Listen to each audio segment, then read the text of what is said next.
Selamat pagi Pak Yulizar. Kelompok kami, kelompok 1, akan mempresentasikan proyek pengembangan bisnis di Kota Palembang mengenai potensi Sungai Musi dan strategi pengembangan bisnis pariwisata dan kuliner di Kota Palembang. Sebelum itu, izinkan kami memperkenalkan diri terlebih dahulu. Perkenalkan, nama saya Maribel Delicia Patricia, NPM 2428-2031. Perkenalkan, nama saya Nabila Syafira. Halo semuanya, perkenalkan nama saya Mutiara Syahna, NPM 2428-200-120. Perkenalkan, saya Siti Rahma Ismaika dengan NPM 2428-200-108. Perkenalkan, nama saya Yonatan Kalista.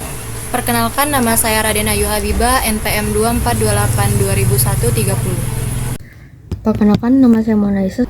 Perkenalkan, nama saya Kirana Nindya Tama Priyanto dengan NPM 2428-200-114. Nama saya Sherylan Ledista. Baik, yang pertama saya akan memulainya dengan pendahuluan.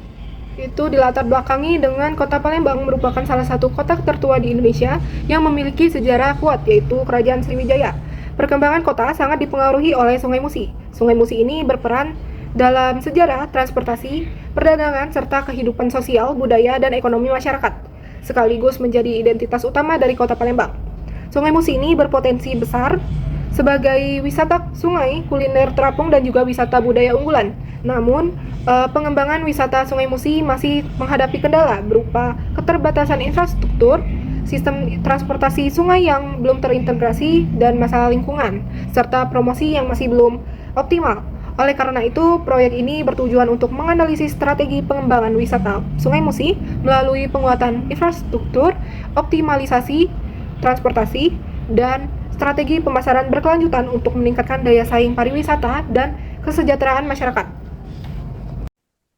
Profil dan perkembangan bisnis di Kota Palembang. Yang pertama itu, gambaran ekonomi Kota Palembang.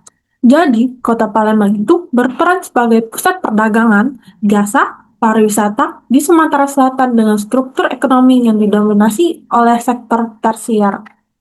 Aktivitas ekonomi ditopang oleh konektivitas transportasi udara seperti Bandara SMB 2, laut seperti Pelabuhan Bambaru, dan darat atau jalanan utama dan LRT. Sungai Musi masih memiliki fungsi ekonomi strategis sebagai jalur distribusi tradisional, aktivitas UMKM bantaran, serta penggerak pariwisata sungai. Yang kedua, pertumbuhan bisnis kuliner dan wisata.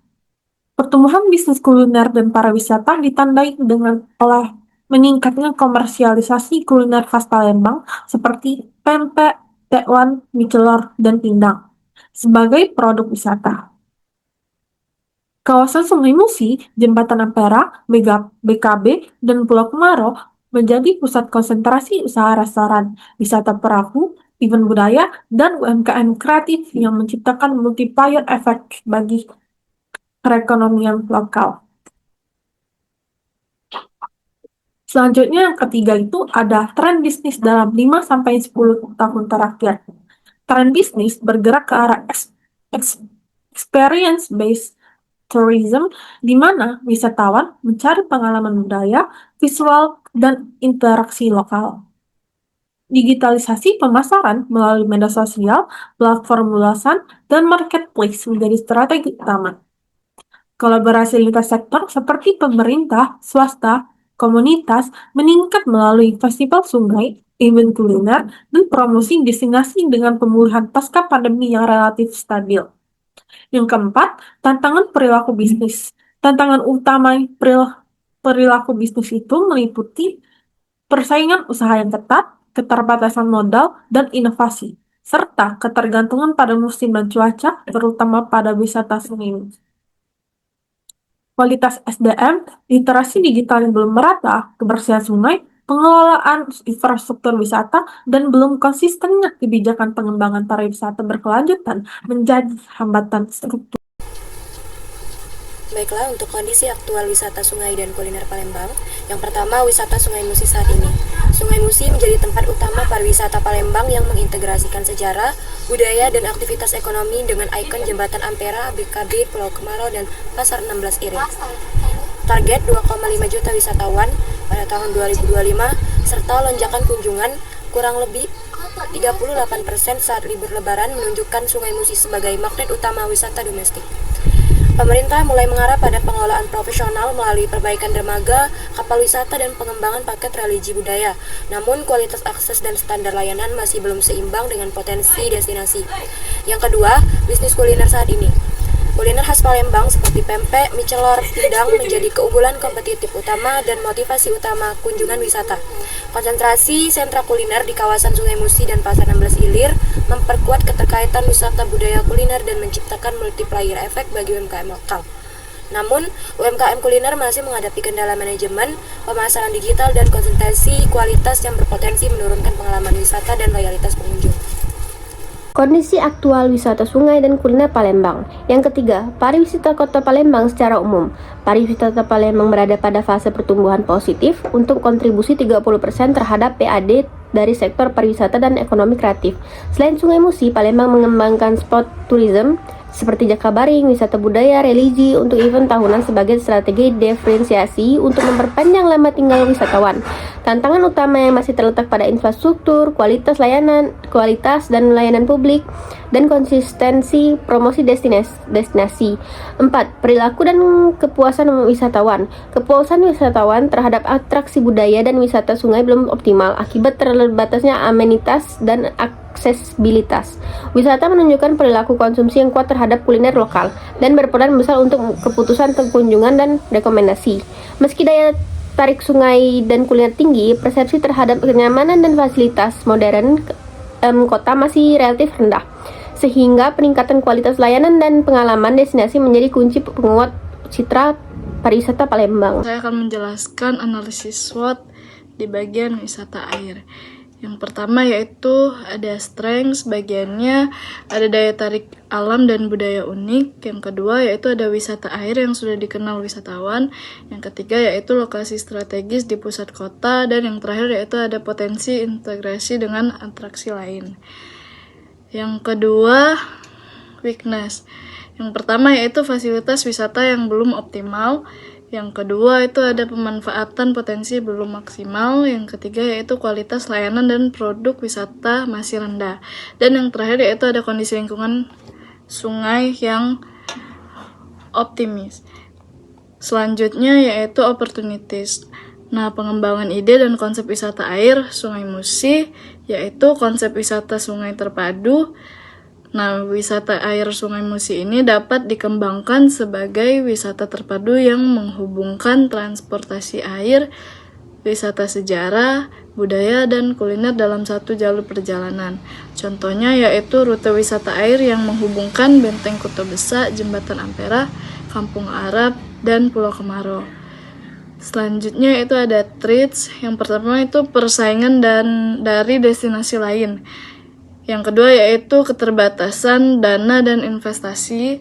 Yang ketiga yaitu isu lingkungan dan kualitas sungai. Dan yang terakhir ada perubahan perilaku wisatawan. Saya akan menjelaskan analisis SWOT bagian B, pasar dan kuliner kampung. Yang mana poin dari SWOT sendiri itu ada strengths atau kekuatan. Poin pertama dari strengths atau kekuatan sendiri adalah konsep wisata terpadu pasar dan kuliner Palembang, yang mana konsepnya itu mengkombinasikan wisata air dengan kekayaan kuliner khas Palembang dalam satu pengalaman wisata.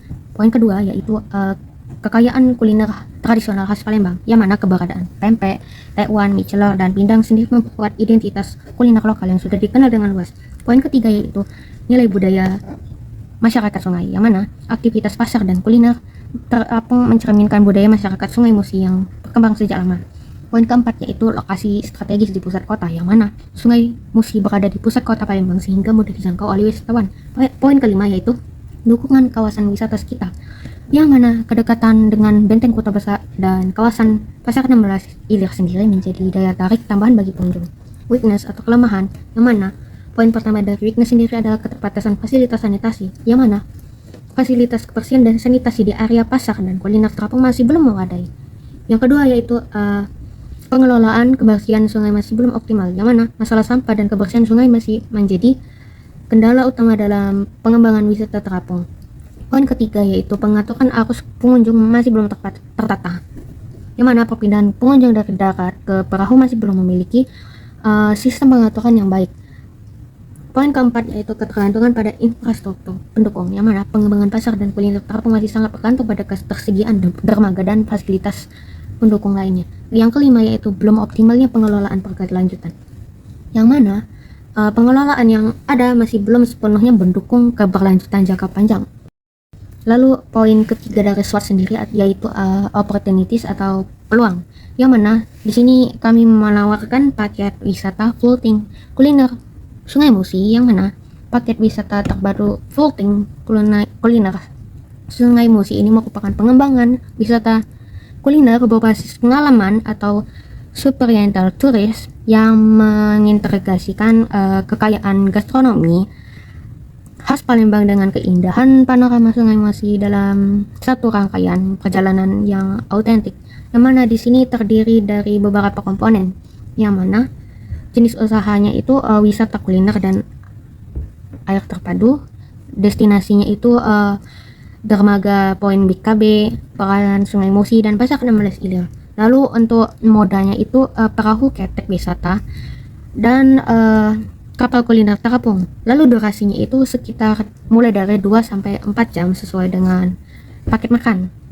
Lalu target pasarnya di sini sendiri adalah wisata keluarga pecinta kuliner, fotografer. Lalu nilai utama yang dimiliki dari paket yang kami tawarkan ini adalah eksotis dan autentik.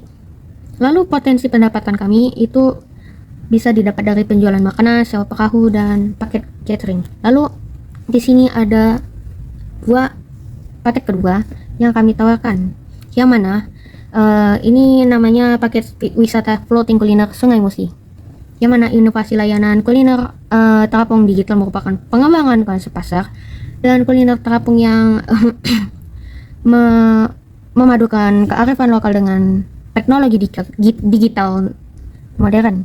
Inovasi ini menghadirkan pengalaman wisata kuliner berbasis sungai yang lebih praktis, efisien, dan menarik, sehingga pemanfaatan platform digital itu jadi lebih menarik. Di sini ada beberapa jenis komponen, yang mana jenis usahanya itu sistem reservasi dan informasi kuliner digital, yang mana komponen produk itu merupakan menu, reservasi online, QR kode pembayaran. Lalu untuk lokasinya itu kapal kuliner dan booth UMKM di pinggir sungai. Lalu untuk targetnya sendiri yaitu mulai dari wisatawan milenial hingga Gen Z. Lalu fungsinya sendiri adalah kemudahan transaksi dan kepastian stok menu. Lalu nilai utama yang dimiliki dari paket ini adalah praktis dan modern. Potensi pendapatan ini sendiri itu mulai dari biaya layanan dan promosi mitra UMKM. Lalu di sini saya akan menjelaskan poin keempat SWOT, yaitu threats atau ancaman, yang mana poin pertama dari threats ini adalah kurangnya dukungan infrastruktur. Tanpa infrastruktur yang memadai, potensi pasar dan kuliner terapung sulit untuk dimanfaatkan secara optimal. Poin kedua yaitu risiko penurunan kualitas lingkungan sungai, yang mana jika kebersihan sungai tidak terjaga, daya tarik wisata dapat menurun. Lalu poin ketiga yaitu ketidaknyamanan pengunjung, yang mana pengelolaan arus pengunjung yang buruk dapat menurunkan kenyamanan wisatawan. Lalu persaingan dengan wisata kuliner darat, yang mana wisatawan dapat lebih memilih kuliner darat yang fasilitasnya lebih lengkap. Lalu ancaman keberlanjutan jangka panjang, yang mana tanpa perencanaan matang, pasar dan kuliner terapung berisiko tidak dapat berkembang secara berkelanjutan. Baiklah, di sini saya akan menjelaskan analisis SWOT wisata budaya dan sejarah Palembang. Yang pertama, strength atau kekuatan. Palembang memiliki sejarah yang besar dan berkelas dunia. Palembang ini dikenal sebagai pusat kerajaan Sriwijaya, salah satu kerajaan maritim terbesar di Asia Tenggara. Yang kedua, Palembang ini memiliki keberagaman budaya yang unik. Perpaduan budaya Melayu, Tionghoa, dan Arab dapat dilihat langsung di Kampung Kapitan, Kampung Al-Munawar, dan juga Pulau Kemarau. Yang ketiga, Palembang ini memiliki ikon wisata yang kuat, seperti Sungai Musi, Jembatan Ampera, dan juga Benteng Kuto Besak yang menjadi daya tarik utama yang mudah dikenali. Yang keempat, wisata yang edukatif dan juga religius. Tersedia museum sejarah, Monpera, dan juga kampung budaya serta wisata religi lainnya. Dan yang kelima, biaya wisata terjangkau, harga tiket masuk dan kuliner khas relatif murah bagi wisatawan. Yang keenam, aksesibilitas mudah. Destinasi wisata berada di pusat kota dan juga terhubung melalui jalur sungai dan juga darat. Yang kedua, weakness atau kelemahan. Promosi keluar daerah masih terbatas. Informasi wisata budaya Palembang belum banyak dikenal secara nasional dan juga internasional. Yang kedua, fasilitas wisata belum merata. Beberapa lokasi masih memerlukan peningkatan kebersihan dan juga kenyamanan. Yang ketiga, penyajian sejarah belum interaktif. Wisata sejarah masih didominasi pameran statis. Yang keempat, kurangnya pemandu berbahasa asing yang membatasi pengalaman wisatawan mancanegara. Yang kelima, branding kota wisata belum kuat. Palembang lebih dikenal dari kulinernya dibanding wisata sejarahnya. Baik, selanjutnya di sini saya akan membahas tentang analisis SWOT tentang wisata budaya dan sejarah Kota Palembang. Yang dimana itu sendiri ada peluang. Nah, di sini yang pertama itu kami memilih pakai wisata terpadu jejak sejarah Palembang yang merupakan pengembangan wisata budaya dan sejarah yang menghubungkan berbagai destinasi bersejarah di Kota Palembang. Terus yang kedua itu kami memilih wisata Sungai Musi berbasis cerita storytelling tour yang merupakan wisata sungai yang mengedepankan narasi sejarah sebagai inti pengalaman perjalanan. Wisata tidak hanya menikmati pemandangan Sungai Musi tetapi juga mendengarkan cerita tentang kejayaan Sriwijaya. Selanjutnya itu ada digitalisasi wisata budaya dan sejarah yang dimana pengembangan layanan wisata berbasis teknologi untuk meningkatkan kualitas informasi dan pengalaman wisatawan. Terus yang terakhir ada wisata malam budaya Palembang, yang dimana pengembangan wisata budaya yang disajikan pada malam hari di kawasan ikonik seperti Benteng Kuto Besa atau Sungai Musi. Analisis SWOT festival dan acara. Strength atau kekuatan. Festival kuliner dan budaya Sungai Musi. Lokasi ikonik Sungai Musi dan latar belakang Benteng Kuto Besa. Jembatan dan Ampera, kuat secara visual terutama di malam hari. Pengalaman wisatawan yang imersif, tata cahaya artistik, opera terbuka, parade sungai hias, dan kembang api. Integrasi kuliner seni dan ekonomi kreatif. Kuliner khas Palembang yaitu pempek, pindang, mie selor, dan lain-lain. Workshop masak dan live cooking, demo. Keterlibatan UMKM secara lokal dan komunitas budaya. Dampak ekonomi langsung bagi masyarakat. Lalu rangkaian acara pagi dan malam menjangkau berbagai segmen pengunjung. Potensi city branding dan promosi digital tinggi melalui konten visual media sosial. Didukung infrastruktur strategis seperti BKB, LRT, jalan utama, dan bandara. Untuk event skala yang besar. Lalu yang kedua adalah weakness. Weakness atau kelemahan, kebutuhan teknis yang tinggi dan biaya yang besar, panggung tepi sungai, pencahayaan tata surya, instalasi listrik. Lalu ada manajemen pengunjung kompleks, kepadatan pada puncak acara malam hari, risiko keselamatan tanpa pengaturan arus dan zonasi yang jelas. Durasi acara seharian penuh berpotensi menimbulkan kelelahan panitia UMKM dan pengisi acara. Lalu ketergantungan pada cuaca, lalu hujan atau cuaca ekstrim dapat mengganggu pertunjukan dan parade air. Kondisi alam Sungai Musi, angin kencang dan arus sungai yang berisiko pada dekorasi perahu dan keselamatan.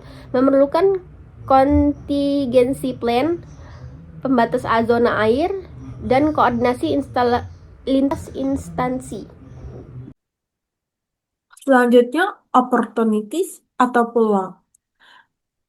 Jadi, peluangnya itu merupakan variasi kegiatan seperti olahraga, kuliner, workshop, seni, dan hiburan malam yang memungkinkan segmentasi pengunjung yang lebih luas.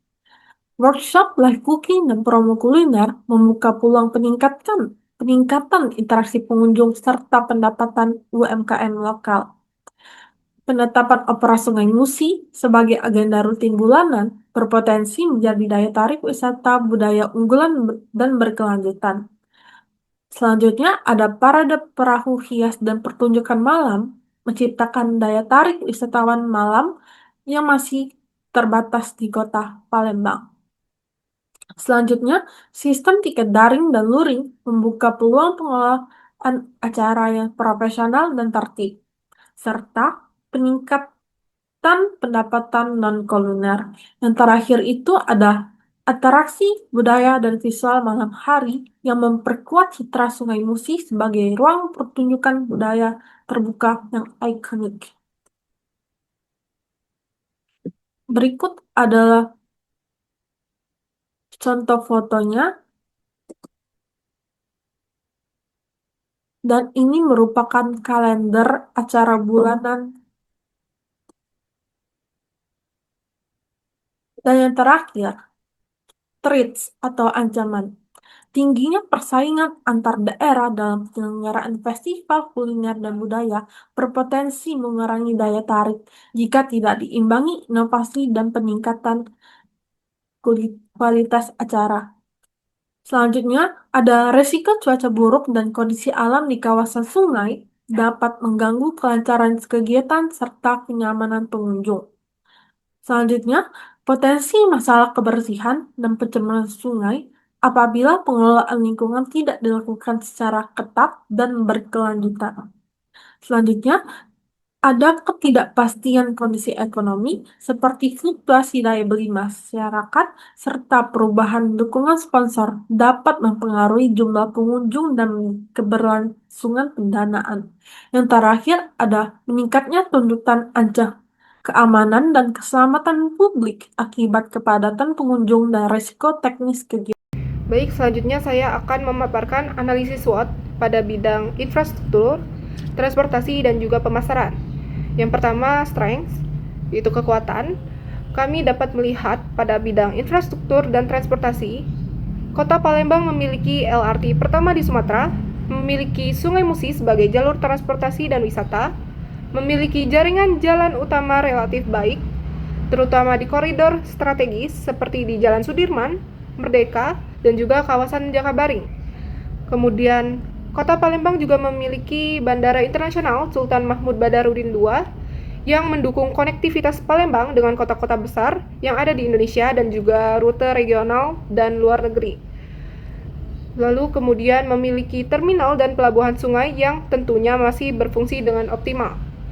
Untuk bidang pemasaran kota, Kota Palembang memiliki beberapa kekuatan, di antara lain citra sebagai kota olahraga dan event nasional, kekayaan budaya dan kuliner yang masih mudah dipasarkan, dukungan pemerintah daerah dalam promosi, kemudian yang terakhir, aktivitas media sosial masyarakat yang cukup tinggi. Pada bagian weakness atau kelemahan, pada bidang infrastruktur dan transportasi, integrasi antara moda masih terlalu lemah. Keterhubungan antara LRT, angkot, bus, dan transportasi sungai masih belum optimal. Hal ini karena perpindahan moda ini masih belum praktis, sehingga masyarakat masih cenderung memilih kendaraan pribadi daripada transportasi umum. Yang kedua, transportasi sungai masih belum optimal sebagai transportasi harian. Lalu yang ketiga, kemacetan pada jam sibuk di pusat kota dan juga kawasan pasar. Yang keempat, keterbatasan halte, pedestrian, dan juga fasilitas ramah difabel yang masih kurang. Lalu yang kelima, perawatan infrastruktur yang masih belum merata, terutama di pinggiran kota. Untuk pemasaran kota, beberapa kelemahannya antara lain promosi transportasi publik masih belum kreatif dan juga belum masif. Untuk branding kota juga masih belum konsisten, minim kolaborasi transportasi dengan UMKM dan juga event, dan juga kurangnya data terpadu pengunjung dan juga pengguna transportasi. Kemudian, opportunity atau peluang. Infrastruktur dan transportasi memiliki beberapa peluang, yaitu kemitraan publik dan juga swasta, revitalisasi kawasan tepian Sungai Musi, transportasi publik sebagai ruang ekonomi, juga pemanfaatan teknologi pembayaran digital dan QR nasional. Untuk pemasaran, kami melihat beberapa peluang, yaitu bisa meningkatnya peran konten kreator dan juga influencer, peningkatan minat generasi muda terhadap keberlanjutan dan juga budaya lokal, lalu pertumbuhan ekonomi kreatif berbasis budaya lokal, dan juga penguatan promosi berbasis komunitas sungai. Kemudian kami juga menganalisis lebih jauh peluang apa saja yang bisa kita ciptakan dari bidang transportasi, infrastruktur, dan juga pemasaran. Yang pertama, transportasi, kami ada beberapa ide, yaitu kapal wisata event reverse shuttle, yaitu sebuah kapal cepat dengan operator Sungai Musi, yaitu kerjasama dengan Dinas Perhubungan dan operator kapal lokal. Lalu selanjutnya ada bus wisata harian Musilup. Jadi Musilup ini adalah bus wisata dengan operator BUMD pariwisata. Rutenya adalah Bandara, Ampera, dan Museum Sultan Mahmud Badarudin II. Lalu yang selanjutnya ada angkot modern tematik, yaitu rebranding dari angkot. Angkot modern tematik ini merupakan upaya pembaruan angkot konvensional melalui modifikasi desain agar tampil lebih estetik dan juga modern. Pengembangan ini juga dilatar belakangi oleh kondisi angkot konvensional yang semakin sepi penumpang akibat persaingan dengan kendaraan pribadi dan juga ojek online. Nah, jadi operatornya ini adalah supir-supir angkot yang berkoordinasi dengan pemerintah. Lalu yang terakhir adalah sepeda dan juga skuter wisata sungai. Sepeda dan skuter wisata sungai ini kami mengambil inspirasi dari sepeda umum di Tiongkok atau Cina yang telah sukses diterapkan di berbagai kota besar. Juga sistem ini cukup terkenal di Eropa dan juga Jepang, mengembangkan jalur sepeda dan skuter wisata di kawasan waterfront sebagai bagian dari konsep pariwisata berkelanjutan di pengunjung tertinggi dan implikasinya terhadap bandara. Mulai dari bulan Mei, Juni, Juli, Agustus, September itu memiliki tingkat kunjungan yang tinggi. Oktober dan November ini memiliki tingkat kunjungan yang sangat tinggi karena terdapat festival dan event besar serta libur akhir tahun. Nah, di bulan Oktober sampai Desember ini periode yang paling strategis karena lonjakan wisatawan yang membutuhkan transportasi cepat, terintegrasi dan juga nyaman dari bandara ke pusat aktivitas kota. Integrasi bandara ini kami membuat peluang transportasinya sebagai rute, yaitu bandara ke LRT, lalu ke Jakabaring atau pusat kota, kemudian bisa dari bandara langsung rutenya ke bus wisata, bisa juga dari bandara ke river shuttle, yaitu dari transportasi sungai. Kemudian yang kedua ialah infrastruktur, hotel dan akomodasi. Hotel yang kami pilih ialah Hotel Santika Radial, Area Duta Palembang, The Zuri Palembang, Amaris Hotel Palembang, kemudian Guest House Musi Riverside, dan Homestay Kampung. Lalu homestay budaya tepian Sungai Musi, akomodasi berkelanjutan berbasis rumah warga, investasi rendah, dampak ekonomi langsung bagi masyarakat, lokasi strategis dekat wisata Sungai Musi, kemudian menawarkan pengalaman budaya khas Palembang, dan solusi keterbatasan hotel dan mendukung community-based tourism. Lalu yang ketiga ialah pemasaran. Kami menggunakan website resmi pariwisata, kemudian media sosial seperti Instagram, TikTok, dan YouTube, lalu online travel agent atau OTA, menggunakan Traveloka, Tiket.com, dan Agoda. Selanjutnya adalah threats atau ancaman. Yang pertama, ketergantungan pada event dan musim liburan. Yang kedua, persaingan dengan kota wisata lain. Kemudian yang ketiga, integrasi transportasi yang belum optimal. Yang keempat, pemasaran digital yang belum maksimal. Yang kelima, perubahan kondisi lingkungan dan cuaca ekstrim. Kemudian yang keenam, citra Palembang yang masih terbatas pada kuliner tertentu. Dan yang terakhir, kemacetan kronis di kawasan tertentu. Selanjutnya, dampak pengembangan pariwisata dan kuliner di kota Palembang.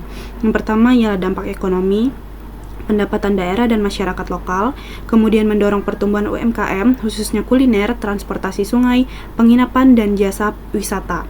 Kemudian terbukanya lapangan kerja baru membantu menurunkan pengangguran, kemudian meningkatkan minat investasi dan menciptakan iklim usaha yang lebih kondusif. Lalu yang kedua, dampak sosial dan budaya, memperkuat identitas kota Palembang sebagai kota sungai dan kuliner, kemudian budaya lokal, tradisi masyarakat sungai, dan kuliner khas semakin dikenal luas, mendorong pelestarian kearifan lokal sebagai daya tarik wisata, meningkatkan partisipasi dan pemberdayaan masyarakat lokal dalam sektor pariwisata. Kemudian yang ketiga, dampak lingkungan, meningkatkan kesadaran pelestarian Sungai Musi, mendorong penerapan pariwisata ramah lingkungan, dan yang keempat, peningkatan daya saing dan keberlanjutan, meningkatkan citra dan daya saing kota Palembang, dan yang terakhir, mendorong pengembangan infrastruktur dan fasilitas publik pendukung wisata. Baik, selanjutnya di sini saya akan membahas strategi pengembangan pariwisata dan kuliner Kota Palembang, yang dimana pertama itu ada penguatan daya tarik wisata terpadu, yang dimana integrasi wisata sungai, budaya, sejarah, dan kuliner berbasis Sungai Musi untuk menciptakan pengalaman wisata yang utuh dan memperpanjang lama tinggal wisatawan. Terus yang kedua, terdapat pengembangan infrastruktur dan fasilitas pendukung, yang dimana itu peningkatan kualitas dermaga, kawasan kuliner sungai, fasilitas umum, serta konektivitas transportasi darat sungai guna meningkatkan kenyamanan dan citra destinasi. Terus yang ketiga ada pengembangan sumber daya manusia, yang dimana peningkatan kapasitas pelaku wisata dan UMKM melalui pelatihan pelayanan manajemen usaha, pemasaran digital, dan sertifikasi pemandu wisata lokal. Terus yang terakhir ada strategi pemasaran dan promosi digital, yang dimana itu ada penguatan branding Sungai Musi melalui konten digital, kerjasama influencer, optimalisasi media sosial, serta website pariwisata dan platform perjalanan darat. Baiklah, materi selanjutnya yaitu strategi pengembangan pariwisata dan kuliner di Kota Palembang. Yaitu ada pengembangan event dan festival tematik, yaitu penyelenggaraan festival budaya dan kuliner Sungai Musi secara rutin untuk menjaga kesinambungan kunjungan wisata dan menggerakkan ekonomi lokal. Selanjutnya yaitu ada strategi kolaborasi dan kelembagaan, yaitu penguatan kolaborasi pemerintah, pelaku usaha, masyarakat, dan investor melalui forum koordinasi serta kebijakan yang mendukung iklim usaha pariwisata. Yang terakhir yaitu ada strategi keberlanjutan dan pelestarian budaya, yaitu pengembangan pariwisata berkelanjutan melalui pengelolaan lingkungan, sungai, pelestarian budaya lokal, serta edukasi wisatawan agar manfaat ekonomi, sosial, dan lingkungan seimbang. Nah, berikut ini kesimpulannya. Sungai Musi merupakan aset strategis Palembang yang berpotensi dikembangkan sebagai pusat pariwisata, budaya, dan ekonomi berbasis sungai. Integrasi wisata air, kuliner khas, budaya, sejarah, serta event mampu meningkatkan daya tarik lama tinggal wisatawan dan perputaran ekonomi lokal. Keberhasilan pengembangan sangat ditentukan oleh kualitas infrastruktur, profesionalisme SDM, dan strategi promosi digital yang konsisten. Pengelolaan kolaboratif dan berkelanjutan menjadikan pariwisata Sungai Musi sebagai penggerak ekonomi daerah sekaligus pelestari budaya dan lingkungan. Nah, lalu berikut ini ada dokumentasi. Pertama itu dari kunjungan kami ke wisata air perahu ketek dan juga warung terapung di pinggir Sungai Musi. Kami juga melakukan wawancara singkat dengan orang-orang di sana. Lalu ada juga destinasi pariwisata lain, yakni Montpera, Kampung Kapitan, ada juga museum, Pulau Kemarau, dan untuk transportasi ada kereta LRT dan Bandara Sultan Mahmud Badarudin II. Sekian presentasi dari kelompok kami. Terima kasih atas perhatiannya.